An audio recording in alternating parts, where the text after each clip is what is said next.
Dr. Alina Price had seen a lot of strange things in her 30 years as a forensic anthropologist, but nothing prepared her for what she found in the basement of the old Beaufort County Museum in South Carolina. It was March 2024, and the museum was being renovated. Alina had been called in to examine some human remains that construction workers had discovered beneath the foundation. Standard procedure. She expected to find old graves, maybe some Civil War-era burials. What she found instead would change everything she thought she knew about American history. Alina was 58 years old, a tall black woman with gray locks and sharp eyes that missed nothing. She had grown up in Beaufort, left for college, and never looked back. But when the museum director called her, something pulled her home. Maybe it was curiosity, maybe it was fate. She descended into the basement with her team, 2 graduate students, and a local historian named Marcus Webb. The construction crew had stopped work when they hit what looked like a brick vault, sealed beneath 3 feet of earth and the original museum foundation. "How old is this building?" Alina asked Marcus. "Built in 1856, Marcus said. He was 72, a retired teacher who had spent his life documenting Beaufort's black history. It was originally a private residence, belonged to a plantation owner named Cornelius Beaumont. After the Civil War, it changed hands several times before becoming a museum in 1923. Alina ran her gloved hand over the bricks. They were old, definitely antebellum, but something about the vault bothered her. It was too carefully constructed, too deliberately hidden. "Let's open it," she said. It took 3 hours to carefully remove the bricks without damaging whatever was inside. When they finally broke through, Alina shone her flashlight into the darkness. 3 coffins, small ones. "Children," whispered one of her graduate students. But that wasn't what made Alina's blood run cold. Beside the coffins was a metal box, and inside that box was a journal. Alina lifted it carefully, her heart pounding. The leather cover was deteriorated but intact. She opened it to the first page. The handwriting was careful, educated, written in English with occasional words in what looked like Gullah, the Creole language spoken by enslaved people in the Lowcountry. "My name is Patience. I am writing this because no one will believe what happened. No one will understand, but it must be recorded. The truth must survive even if I do not." Alina read on, barely breathing. "I was enslaved by Cornelius Beaumont. I was his house servant, his cook, his property. In 1855 I became pregnant, but not by him, not by any man." Alina stopped reading, looked up at Marcus, who was reading over her shoulder. "What does she mean?" her graduate student asked. Alina kept reading. "The child came in December. She was born perfect, beautiful, with my dark skin and eyes that seemed to see everything. I named her Hope, because that was all I had. But Hope was not alone. In January I gave birth again, another daughter. I named her Faith. In February a 3rd daughter, Charity. 3 daughters in 3 months, all perfect, all impossible, all mine." Alina felt the hair rise on the back of her neck. This was medically impossible. You couldn't give birth 3 times in 3 months. The human body didn't work that way. But Patience's journal continued with clinical detail. Dates, times, descriptions of each birth, and more disturbing, descriptions of what happened after. "Mr. Beaumont said I was possessed, said I was a witch. He wanted to kill my daughters, but his wife, Catherine, stopped him. She was a strange woman, educated in medicine and science. She wanted to study them, to understand how God could create such a miracle. So she made a deal with me. She would keep my daughters alive, hidden in the basement if I let her examine them, record everything, find the scientific explanation. I agreed. What choice did I have?" Alina turned the page. The next entries were written in a different hand, neater, more formal. Catherine Beaumont's writing. Subject observations. The three children display remarkable similarity despite being born months apart. All show accelerated development. Hope, born in December, appears to be the same developmental age as Faith, born in January, and Charity, born in February. Hypothesis: Patience may have experienced a rare form of superfetation, continued ovulation and conception during pregnancy. But even this does not explain the rapid development or the synchronized growth patterns. Further study required. The journal went on for pages. Catherine Beaumont had documented everything with scientific precision: growth measurements, developmental milestones, strange observations that shouldn't have been possible.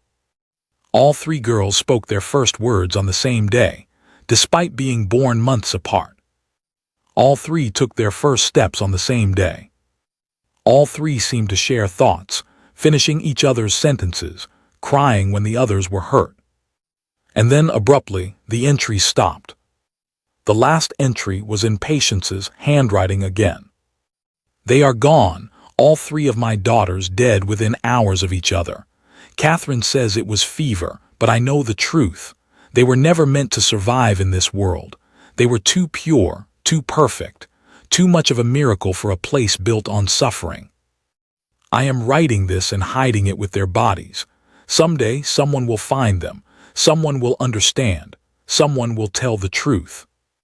My daughters existed, they lived, they mattered. Remember them." Eleanor closed the journal carefully. Her hands were shaking. "We need to examine the remains," she said quietly.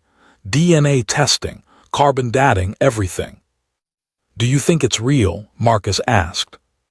Eleanor looked at the three small coffins. "I think something happened here, something that terrified people enough to hide it, and I'm going to find out what." Over the next 2 weeks, Eleanor's team carefully exhumed and examined the remains. The coffins contained the skeletal remains of 3 young girls, approximately 2 to 3 years old. All showed signs of advanced nutrition and care, unusual for enslaved children of that era. But it was the DNA results that changed everything. The 3 girls were identical triplets. "That's impossible," Eleanor's graduate student said, staring at the results. "The journal says they were born months apart. Triplets are born at the same time." "Unless," Eleanor said slowly, "they weren't actually born months apart." She pulled up the journal entries again, reading them with new eyes. What if Patience had given birth to triplets in December? What if she had hidden 2 of them, revealing them one at a time to protect them, making it seem like 3 separate, miraculous births instead of one dangerous multiple birth? "But why?" Marcus asked when Eleanor explained her theory. "Why lie about it?" "Because triplets born to an enslaved woman in 1855, Eleanor said. "That would have been valuable. Beaumont could have sold them, or worse, used them for medical experiments. But 3 daughters born months apart, each one a miracle. That's terrifying. That's witchcraft. That's something white people would want to hide, not exploit." "So Patience lied to protect her children," Marcus said.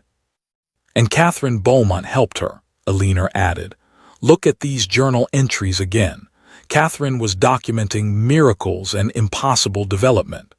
But she was really documenting triplets growing at normal rates. She was helping Patience maintain the lie. Why would a white plantation owner's wife help an enslaved woman?" Eleanor found her answer in the museum's archives.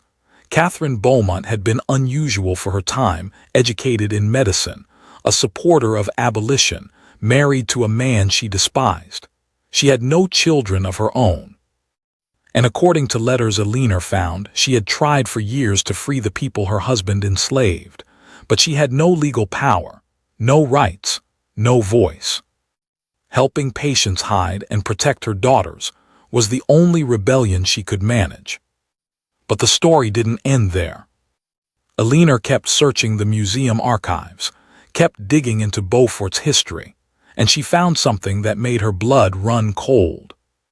A ship manifest from 1859, A slave ship called the Destiny that had arrived in Charleston illegally. The international slave trade had been banned in 1808. And on the passenger list, hidden among the African names, was one entry that stood out. 3 female children, approximately 4 years old, origin unknown, sold to Cornelius Beaumont, Beaufort, SC. Eleanor stared at the document. Then she looked at the dates in Patience's journal. The girls had died in 1855, according to the journal.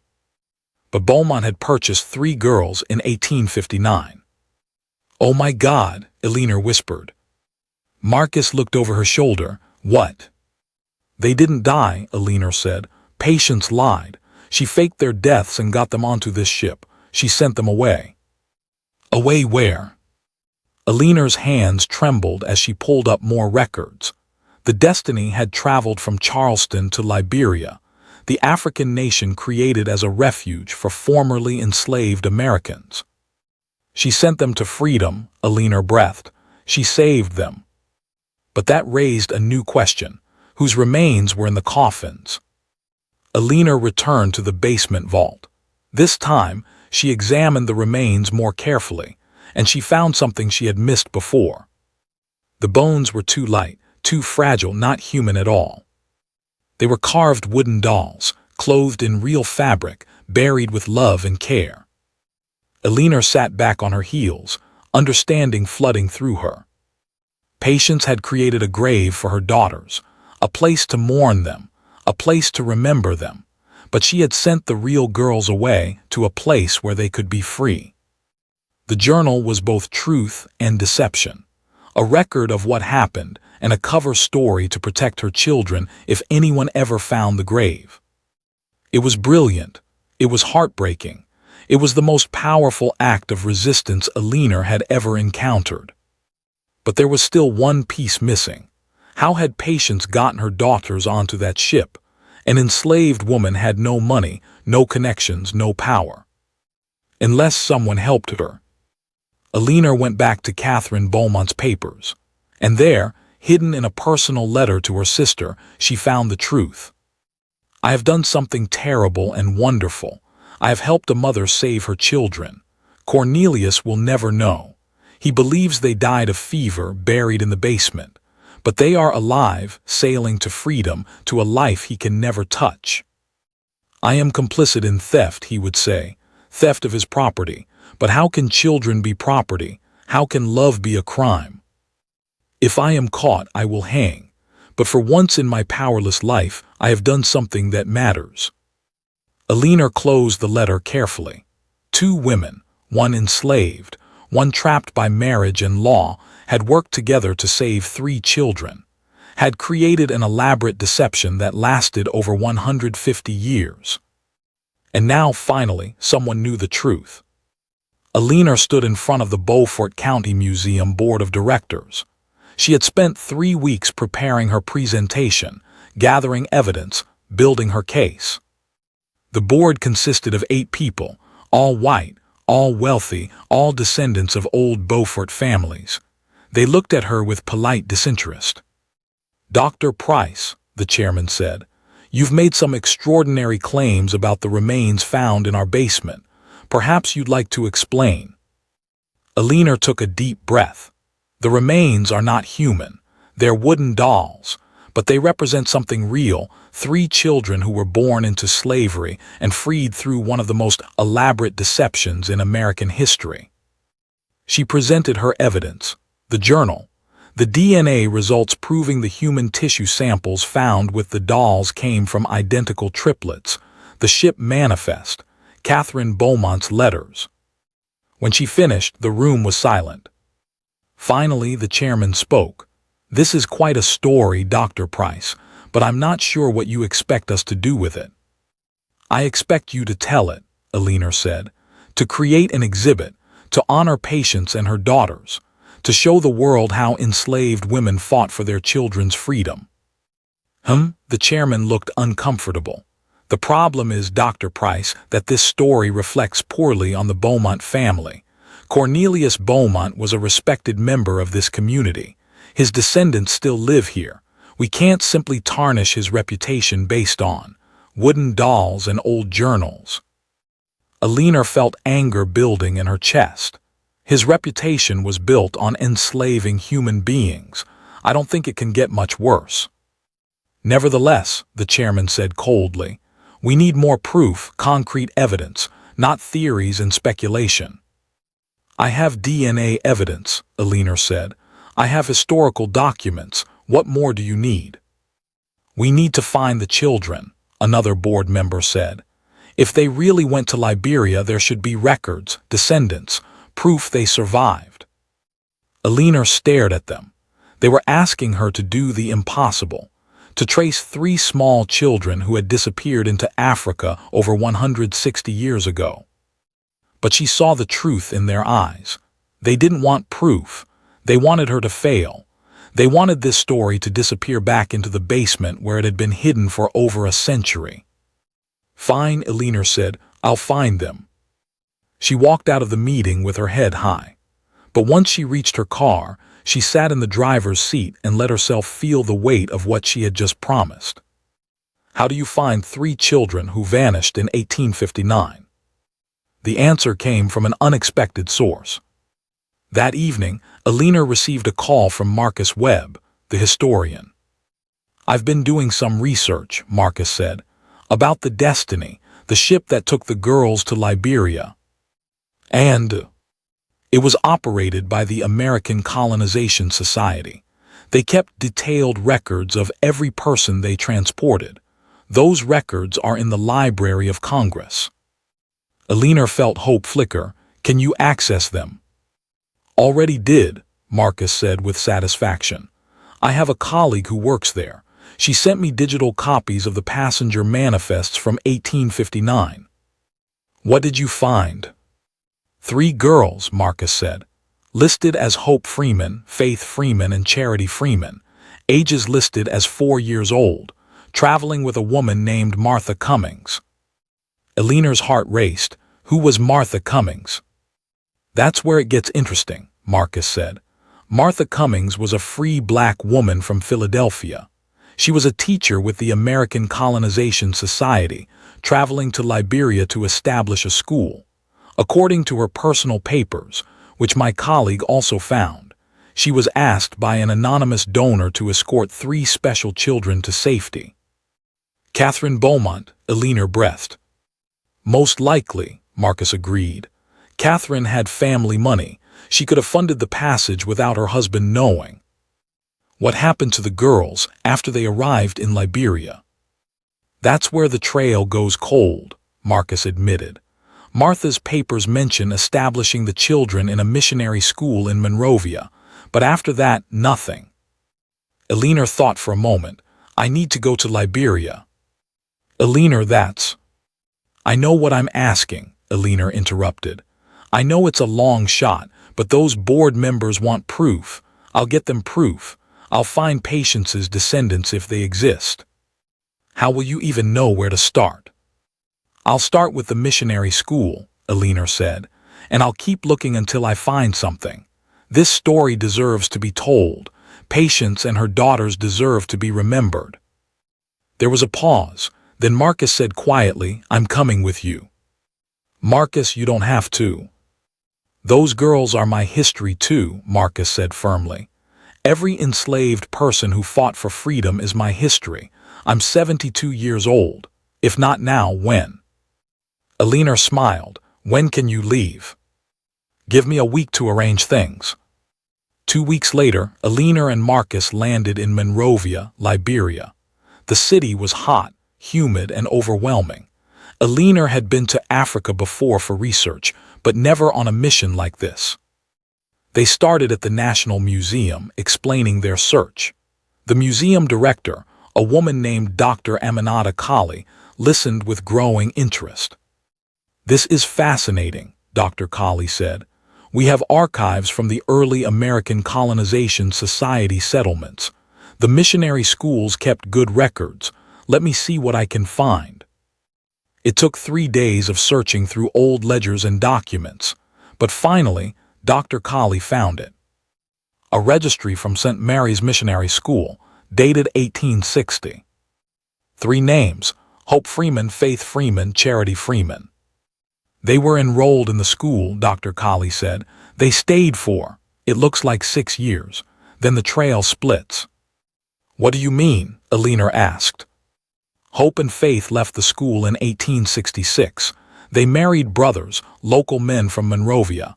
Their marriage records are here, but Charity, she did something different. Dr. Colley showed them another document, a travel authorization from 1866. Charity Freeman had left Liberia. She had returned to America.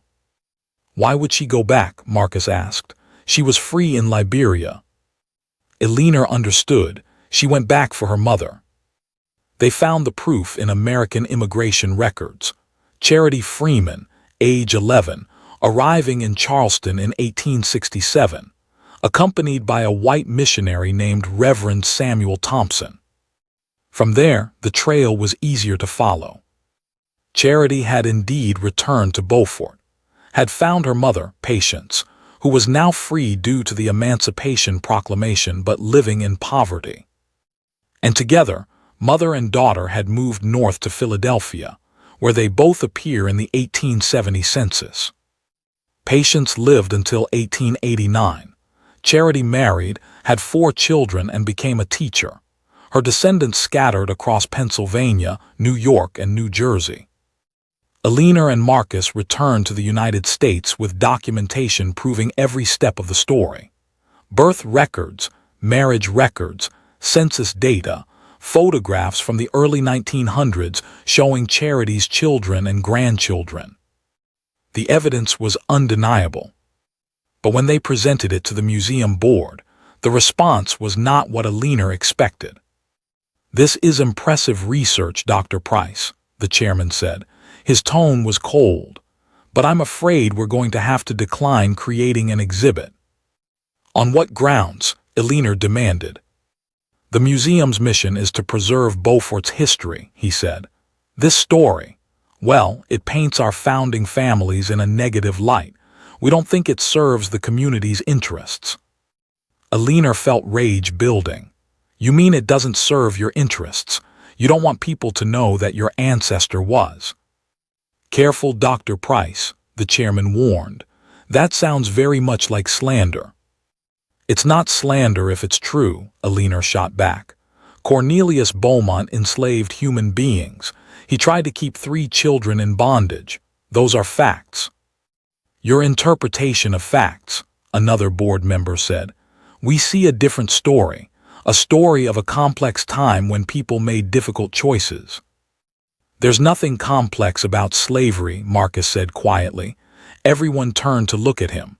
"There's nothing complex about stealing children from their mothers. There's nothing difficult about that choice. It was evil, pure and simple." The chairman stood. "This meeting is over. Dr. Price, thank you for your research. We'll keep it in our files, but there will be no exhibit." As they left the building, Eleanor felt defeated. They had found everything, proven everything, and it still wasn't enough. "What do we do now?" she asked Marcus. Marcus smiled. "We tell the story anyway." Eleanor and Marcus couldn't use the museum, but they didn't need it. Eleanor had contacts at the Smithsonian, at the National Museum of African American History and Culture, at universities across the country, and they were all interested in the story of Patience and her 3 daughters. But Eleanor wanted something more. She wanted to find Patience's living descendants. She wanted them to know their history. The search took months. Eleanor hired a genealogist. They traced Charity Freeman's line through 5 generations, and they found something remarkable. Patience's descendants were everywhere. Teachers, doctors, lawyers, artists. Dozens of people across America, all carrying Patience's blood, most of them not knowing where they came from. Eleanor started reaching out. One by one she contacted them, told them their story. The first person she found was a woman named Dr. Lydia Chen, a pediatrician in Boston. She was 42 years old, biracial, adopted as a baby. She had never known her biological family. When Alina told her she was Patience's great-great-great-great-granddaughter, Lydia started crying. "I always wondered where I came from," Lydia said, "what my history was, and you're telling me I'm descended from a woman who freed her children, who fought the system." "Yes," Alina said, "you come from strength, from courage, from love that refused to accept chains." Lydia became Alina's partner in the search.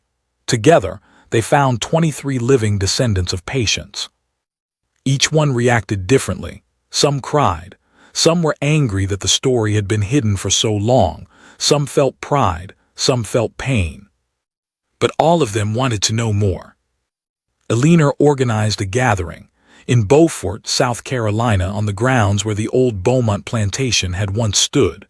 Now it was a public park, a place of peace. 23 descendants came, ranging in age from 16 to 79.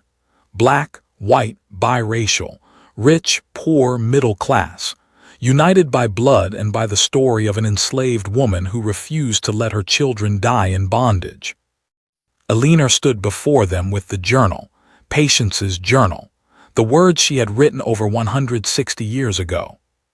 "Your ancestor wanted you to remember," Alina said. She wrote these words knowing that someday someone would find them, someone would tell the truth, that someone is you. You are her legacy. You are the proof that resistance works, that love wins, that freedom is worth any price. She read passages from the journal, Patience's words about her daughters, about their first words, their first steps, about the fear and love and hope that drove her to do the impossible. When Alina finished, there wasn't a dry eye in the crowd. An elderly man stood up. His name was James Freeman, and he was 79 years old. He had grown up in Philadelphia, always knowing he had some connection to the South, but never knowing what. "I have something to say," James announced. His voice was strong despite his age.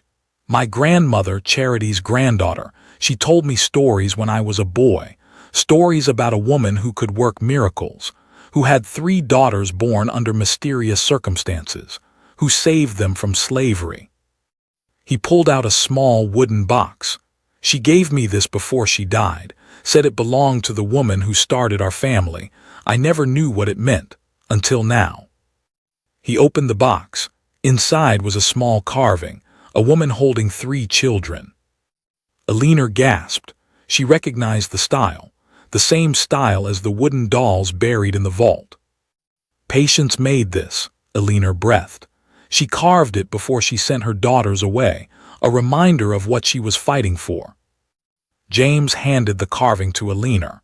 "It belongs in a museum, so people can see it, so they can know the truth."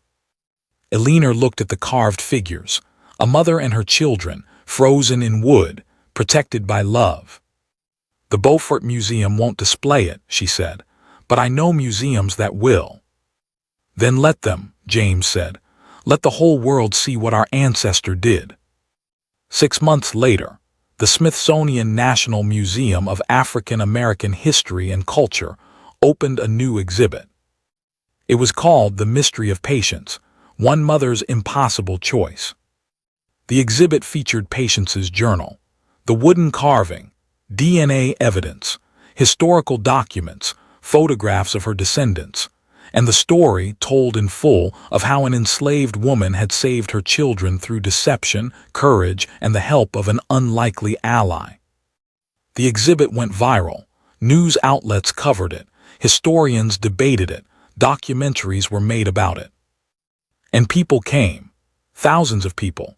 They came to see proof that resistance was possible, that enslaved people had fought back in ways both large and small, that mothers had protected their children even when the law said those children weren't theirs to protect.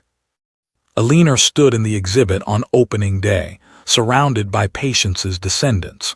They were all there, 23 people who existed, because one woman had refused to accept the impossible.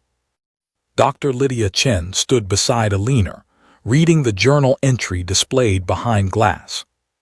"My daughters existed. They lived. They mattered. Remember them," Lydia read aloud. Then she looked at Alina. "We remembered, finally." Yes, Alina said, finally. But the story wasn't over. 3 days after the exhibit opened, Alina received a package. It was sent from Liberia, from Dr. Aminata Kali at the National Museum. Inside was a letter and several old photographs. Dear Dr. Price asterisk. After you left, I continued researching. I found something I think you need to see.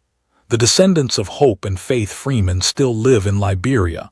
They have been here for 5 generations, but they never forgot their history. They have their own version of the story, passed down through oral tradition. According to their telling, Patience didn't just free her daughters. She freed herself too. She came to Liberia in 1867, brought by charity. She lived there for the rest of her life, reunited with all 3 of her daughters. I've attached photographs from 1885. They show an elderly black woman surrounded by her daughters and grandchildren. On the back of one photo, someone wrote, Patience Freeman, age 77 with her family.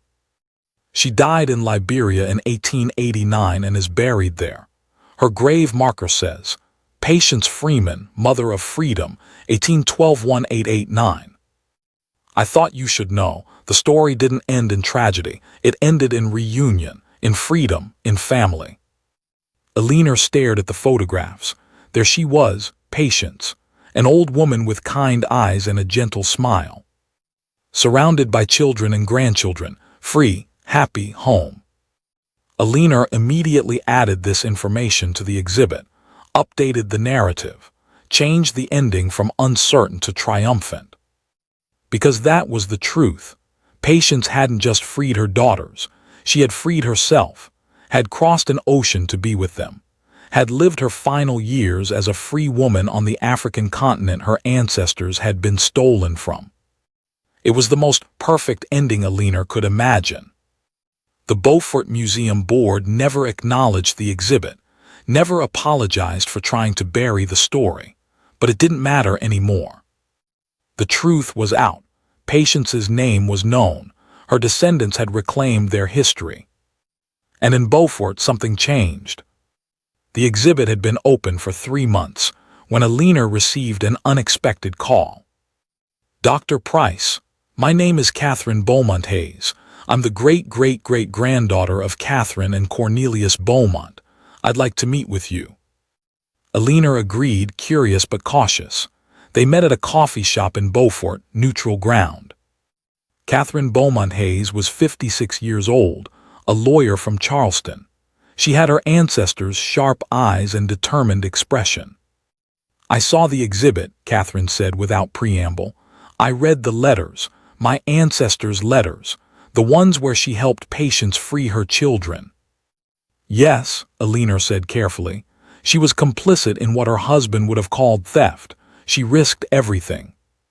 She was the only decent person in that family, Catherine said bluntly.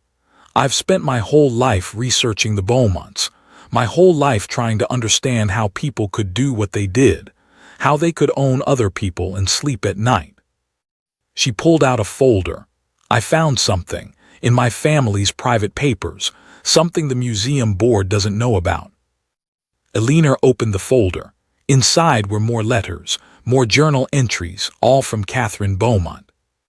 She didn't just help Patience free those 3 children, Catherine Beaumont Hayes said. She helped over 50 people escape. For 10 years, from 1855 to 1865, she ran her own underground railroad station, right under her husband's nose. Alina read the letters with growing amazement.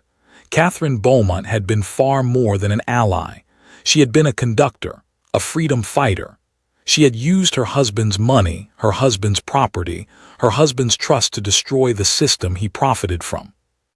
Why didn't this come out before? Alina asked.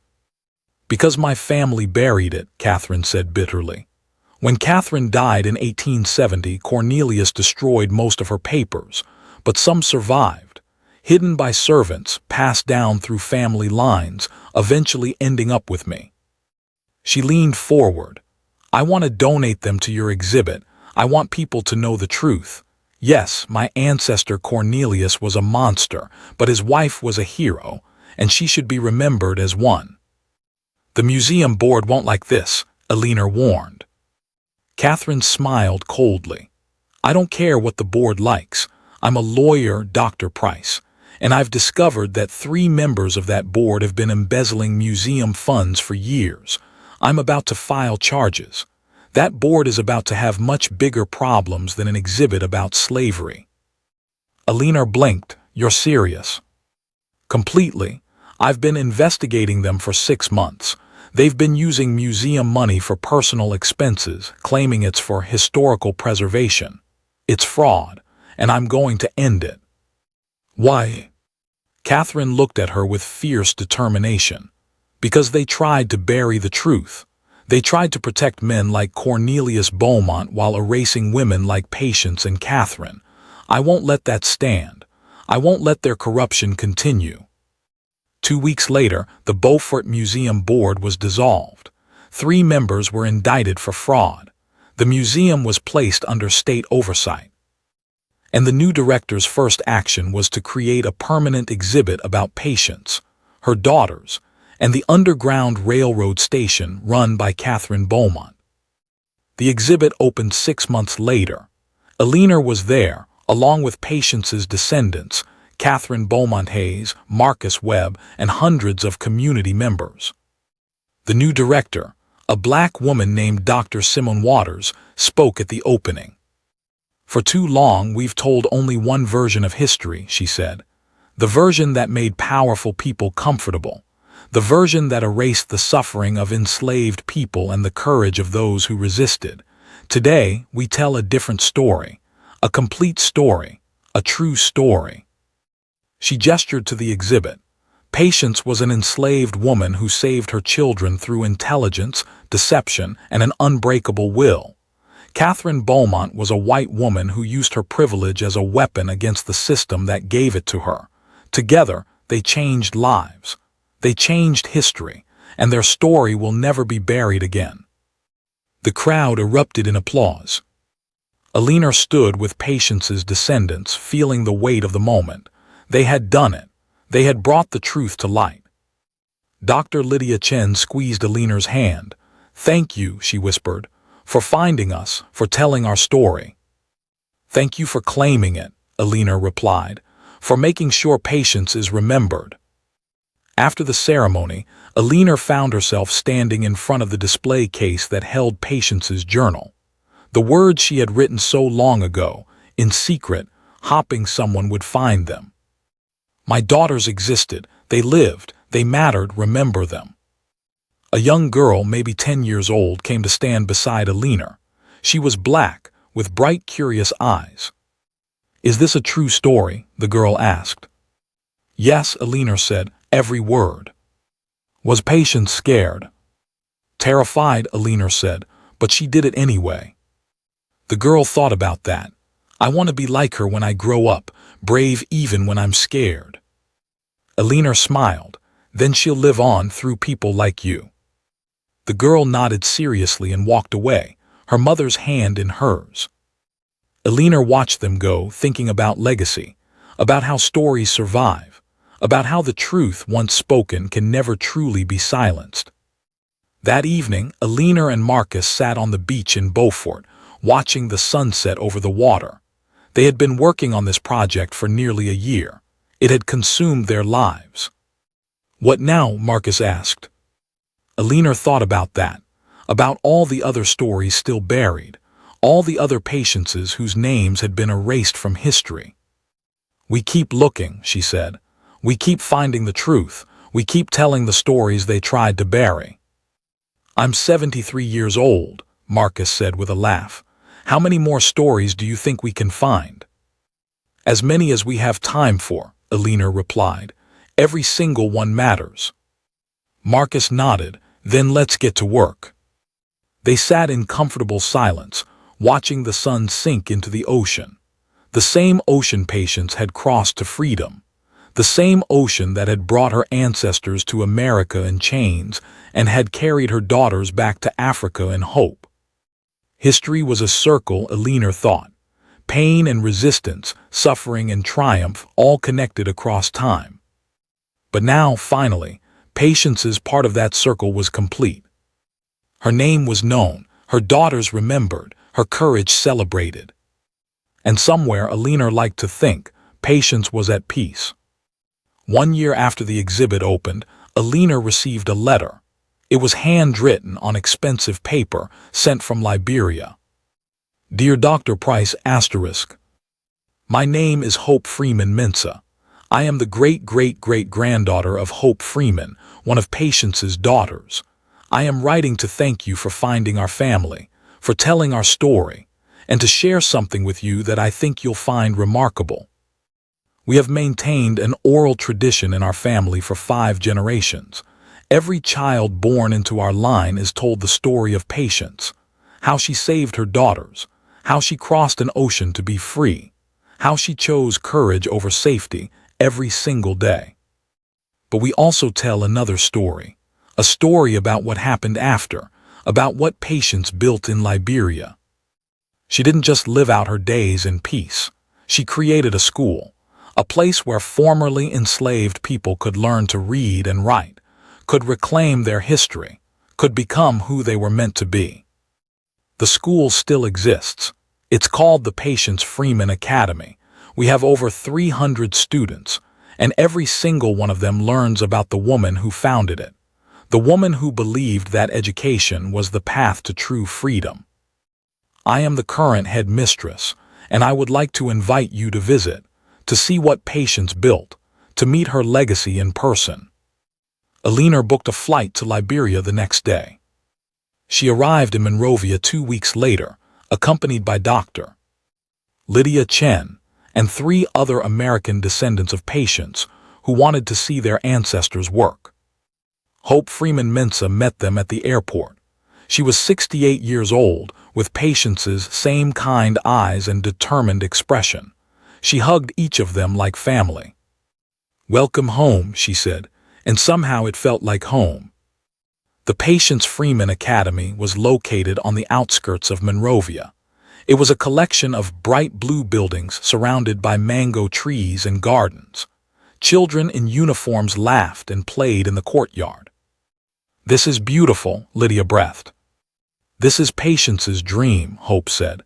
"She started with 12 students in 1870. Now we have over 300. We teach reading, writing, mathematics, science, and history. But most importantly, we teach them who they are, where they come from, what their ancestors survived."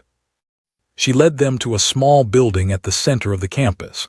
Inside was a museum, a collection of artifacts from Patience's life. There were the original journals, both Patience's and Catherine Beaumont's, photographs from the late 1800s, letters, documents, and in the center of the room, a large oil painting. It showed Patience as an elderly woman, surrounded by her 3 daughters, all of them free, all of them smiling. Alina stood in front of the painting for a long time, unable to speak. "She was 77 when this was painted," Hope said softly. "She lived 12 more years after that, died at 89, surrounded by family, in a land where no one could ever own her again." "She won," Alina whispered. "Against impossible odds she won." "Yes," Hope agreed. "And so did we.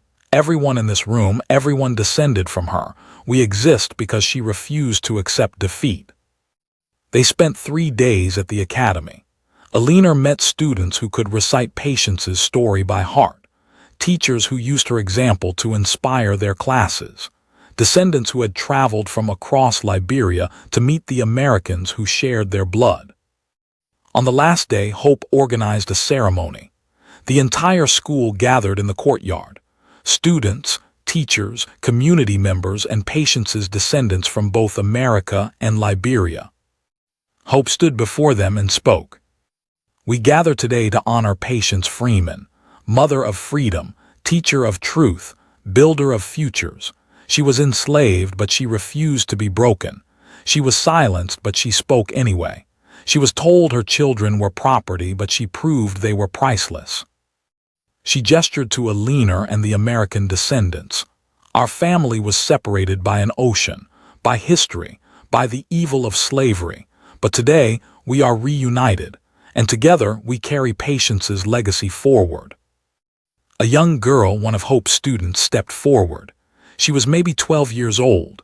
She held a wooden carving, a replica of the one Patience had made, showing a mother and 3 daughters. "This is for you," the girl said to Alina, "to take back to America, to remind people that our stories matter, that we matter." Alina took the carving with trembling hands. "Thank you, I'll make sure everyone knows." The ceremony ended with singing, traditional Liberian songs mixed with spirituals from the American South. 2 continents, 1 history, 1 heartbeat. Alina stood among Patience's descendants, American and Liberian, young and old, united by blood and by story, and felt something shift in her soul. This was why she had become an anthropologist, not to study bones and artifacts, but to find the humanity in history, to give voice to the voiceless, to prove that every life mattered, every story deserved to be told. When Alina returned to the United States, she brought the wooden carving with her. She added it to the Smithsonian exhibit, along with photographs from the Patience Freeman Academy and updates about the Liberian descendants. The exhibit's popularity grew. Schools brought students. Families came from across the country. People wept, learned, and left changed. But Alina knew the work wasn't done. There were more stories buried in museum basements, more Patiences waiting to be discovered, more truths hidden by people who wanted to protect their power. And Alina was going to find them. She started a non-profit organization called the Buried Truth Project. Its mission: to uncover hidden African American history and ensure those stories were told with dignity and accuracy. Within a year, they had uncovered 12 more significant historical findings. Journals, documents, artifacts, all telling stories of resistance, courage, and survival. Dr. Lydia Chen left her practice to work full-time with the organization. Marcus Webb became their lead historian. Catherine Beaumont Hayes provided legal support and funding. And slowly, systematically, they began changing how American history was told. Museums that had ignored Black history for decades suddenly found themselves forced to reckon with the truth. Universities updated their curricula. Textbooks were rewritten. It wasn't easy. There was pushback, resistance, anger from people who wanted the old narratives to stand. But the truth was stronger. 5 years after finding Patience's journal, Alina stood in Washington, D.C., receiving the National Humanities Medal. The President of the United States placed the medal around her neck and spoke about her work. Dr. Alina Price has reminded us that history belongs to everyone, that the stories of enslaved people, of freedom fighters, of mothers who moved heaven and earth to protect their children, these stories are American stories. They are our stories, and they deserve to be told. The ceremony was attended by over 50 descendants of Patience Freeman, both American and Liberian. They stood together, a living testament to one woman's courage. After the ceremony, Alina found herself standing with Hope Freeman Mensah, looking at the Washington Monument. "Do you think Patience could have imagined this?" Hope asked. "That her story would be celebrated at the highest levels of American government?" Alina thought about that, about a woman who had been born into slavery, who had been sold as property, who had been told she was nothing.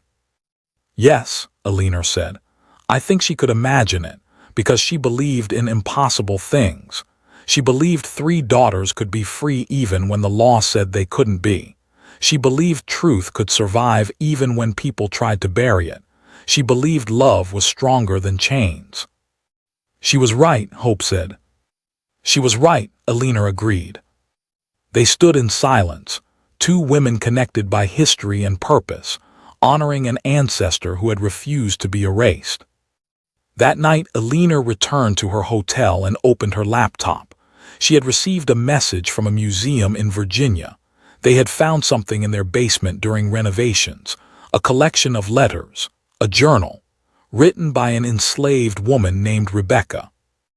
Elena read the message twice, then she picked up her phone and called Lydia. "I think we found another one," she said. "Another patience. Another truth waiting to be told. When do we start?" Elena smiled. "Tomorrow we start tomorrow." Because the work was never finished. For every story they uncovered, there were dozens more still hidden, waiting for someone to find them, waiting for someone to care. And Elena would keep looking, keep finding, keep telling. Because patience had taught her something fundamental, that every life mattered, every story deserved to be told, and the truth, once spoken, could never truly die. It would live on, in museums and schools, in families and communities, in the hearts of people who learned that their ancestors had been heroes. Patience Freeman had been one woman, enslaved, powerless by law, invisible to history. But she had changed the world, and her legacy would live forever. Epilogue.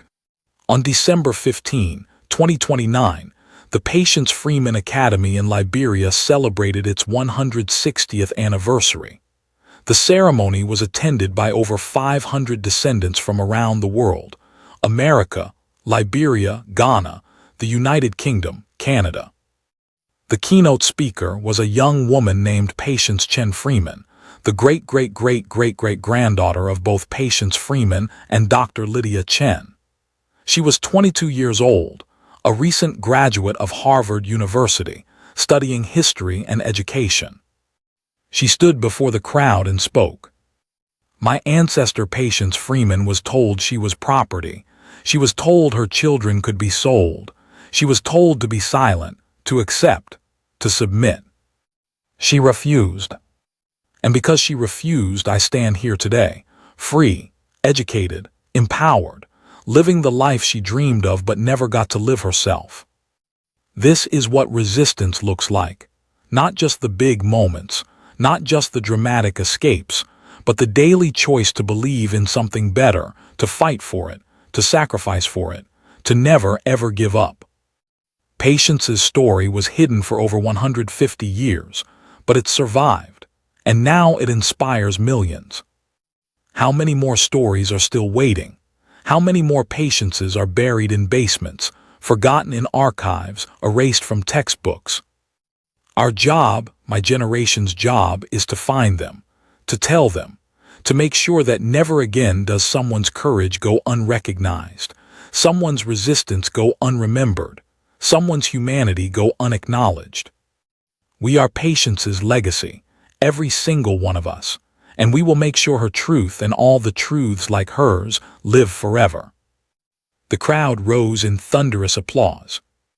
And somewhere in the space between history and memory, Patience Freeman smiled. Her daughters had lived. They had mattered. And they would never, ever be forgotten.